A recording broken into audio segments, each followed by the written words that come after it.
I've decided to sign for one more year on the show, and that this will be my last year hosting the Late Late Show.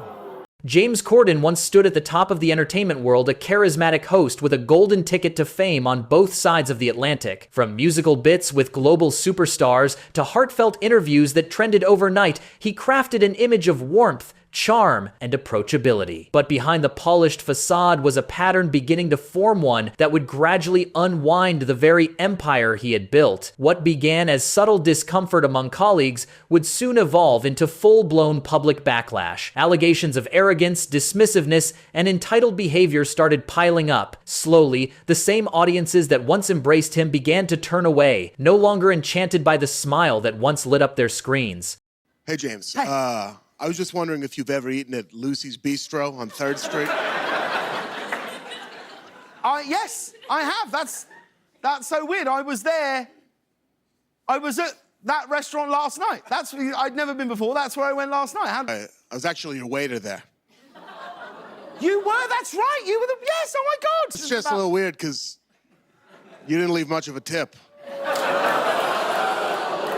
And with each misstep, his once loyal fan base shrank. Until the inevitable happened, James stepped away from the stage that made him a star, not as a hero bowing out at his peak, but as a man retreating under the weight of his own controversies. Long before the scandals and viral segments, James Corden's story began in a quiet corner of England, far removed from the glitz of Hollywood. Born into a modest household with no connections to the entertainment industry, he fought his way into the spotlight one small role at a time. Early appearances in British television dramas and minor stage productions didn't bring fame, but they laid the groundwork for a breakout moment. That moment came in 2007, when he co-created and starred in Gavin and Stacey, a sitcom that became a cultural touchstone in the UK. Viewers instantly connected with his witty writing and lovable everyman charm. At that point, he was seen as genuine grateful for the success, unpretentious, and willing to credit his rise to luck and teamwork. He wasn't the polished Hollywood type, he was relatable, but the higher he climbed, the harder it became to hold on to that grounded persona. What started as a feel-good success story would soon take a more complicated turn.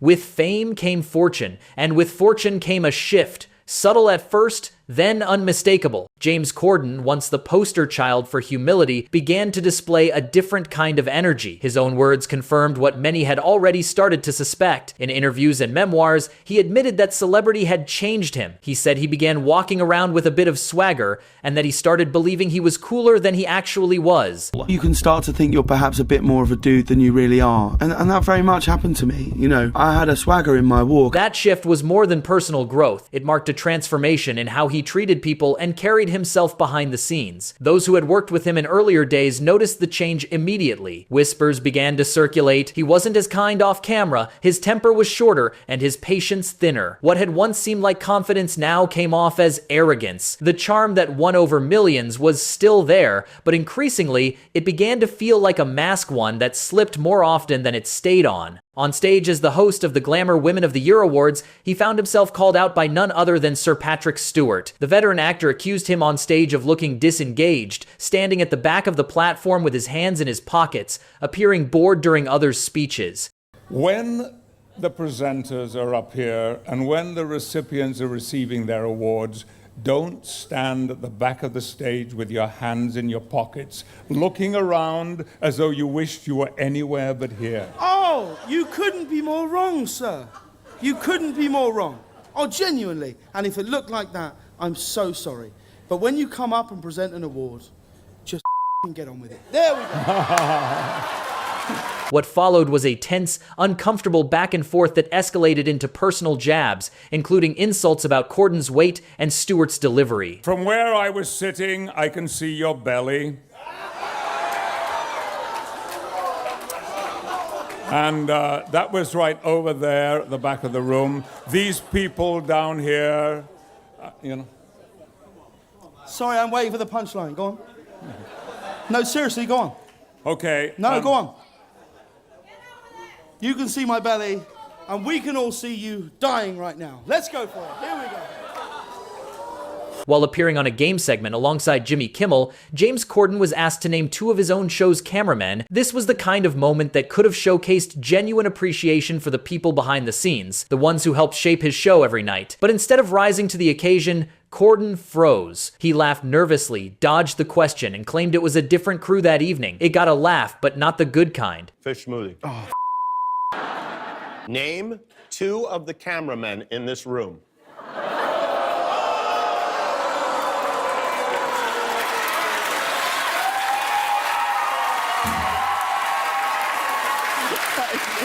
That is a great question.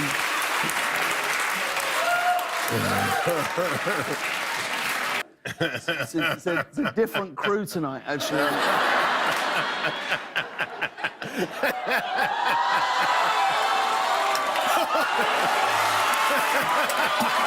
The incident felt revealing, almost like pulling back a curtain. Viewers saw a host who didn't seem to know or possibly care about the names of the people who worked alongside him every day. For someone who built his brand on warmth and relatability, the moment stung. It suggested that the friendly persona might not extend to the people behind the camera, raising bigger questions about who James Corden really was off-screen. Carpool Karaoke became a cultural phenomenon, racking up hundreds of millions of views and offering fans a behind-the-scenes glimpse at celebrities being, well, real. Or so it seemed. When footage leaked showing Corden and Justin Bieber being towed by a truck during the segment, fans were stunned. The illusion shattered. It's the Biebs! They're doing Carpool Karaoke. That is so funny. Hey, Bieber. Who is that? Justin Bieber. Oh my God. And James Corden. For years, audiences believed James was casually driving through traffic, singing and chatting with stars. But now, questions emerged about how authentic the show really was. Though Corden clarified that only a small portion of the episodes used tow rigs for safety, the damage was done. But I just want to say right now that I always drive the car unless we're doing something where we think it might not be safe, like a dance routine or a costume change, you know, or if I'm drunk. And I'm sorry that you were so deep into the reality of Carpool Karaoke, but it's TV, and sometimes we do stuff just for the sake of entertainment, okay? But when it comes to carpool, with very rare exceptions, for safety, I'm driving the car. Viewers began scrutinizing every episode. Was any of it real? Was the warmth, the spontaneity, just part of a production schedule? The backlash was swift, and what had once been his most beloved segment now stood as a symbol of his growing disconnect with the audience. When global superstars BTS visited the United Nations to deliver a heartfelt speech on self-love and mental health, it was a proud moment for millions. But when James Corden mocked the moment on his show, calling the event unusual, and joking that their fan base was made up of 15-year-old girls, he triggered an international backlash. Love it. It must be weird, though, for whoever uploads the UN General Assembly meeting to YouTube. And they're like, 15 million views!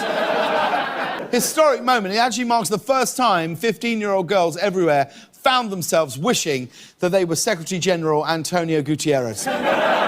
Fans were outraged, accusing him of reducing a powerful message to a lazy punchline. The army, known for their passion and reach, took to social media to express their frustration. I've never been on that side of the army before, and woo!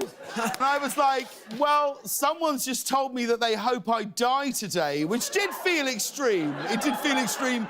Critics called the remarks culturally insensitive, arguing that Corden had underestimated both the influence of BTS and the seriousness of their message. Originality is the backbone of any entertainer's career. So when comedian Ricky Gervais accused James Corden of lifting a joke, the accusation hit hard. Whatever you think of James Corden, right, there is no way he knowingly ripped off my joke and thought he'd get away with it. How did you first become aware that he had just told a joke that was verbatim? Someone just tweeted it and added me in, and I did a little sarcastic thing.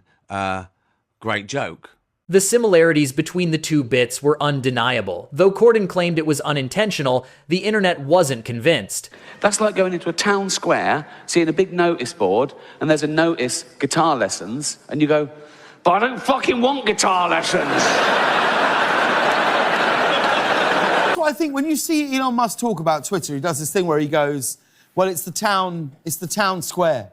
It's the town square. That's what it is. I'm like, but it isn't. Because if someone puts up a poster in a town square that says guitar lessons available, like, you don't get people in the town go, I don't want to play the guitar. I want to play the piano, you piece of...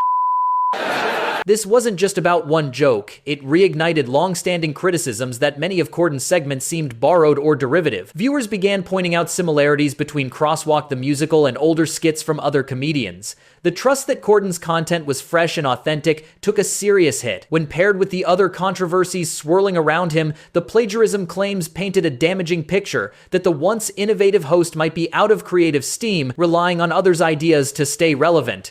And in the age of digital receipts, the internet never forgets. Cats was meant to be a blockbuster, a musical event that would cement Corden's place as a Hollywood star. Instead, it became a cinematic disaster. With a bizarre visual style and awkward performances, the film flopped both critically and commercially, losing over $100 million. Corden's role as Bustopher Jones drew particular criticism. Audiences felt his performance was out of sync with the film's tone, and his over-the-top comedy clashed with the musical's intended magic. Is it? Okay? Look at you and look at me, and you know that I'm sensitive about my size. Okay? And yet you embarrass me. That's what I say to you.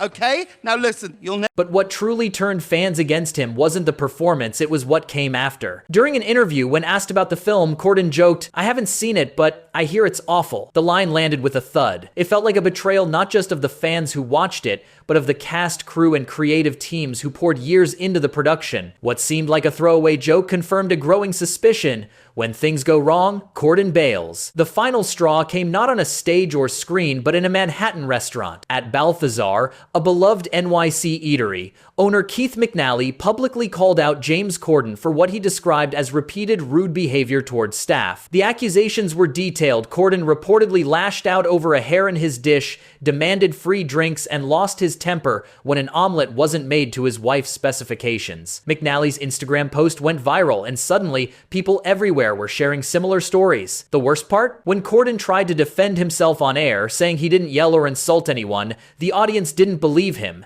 They'd heard too many stories, seen too many moments. A couple of weeks ago, I was in New York with some friends, and we went for breakfast at one of my absolute favourite restaurants. It's a place called Balthazar. We sit down, we ordered, and my wife explained that she has a serious food allergy. As her meal came wrong to the table the third time, in the heat of the moment, I made a sarcastic, rude comment, right, about cooking it myself. And it is a comment I deeply regret. Like, I understand the difficulties of being a server. I worked shifts at restaurants for years. This wasn't a one-off, it felt like a pattern. The public image he had spent years crafting was now eclipsed by accusations, missteps, and moments of tone-deaf arrogance. When he left The Late Late Show in 2023 citing family time, few believed it was the full story. Will James Corden ever reclaim the likable persona that once made him a global favorite? Or has that chapter officially closed for good? Let us know what you think in the comments. And if you want more deep dives into the biggest stories online, make sure to like and subscribe. Thanks for watching.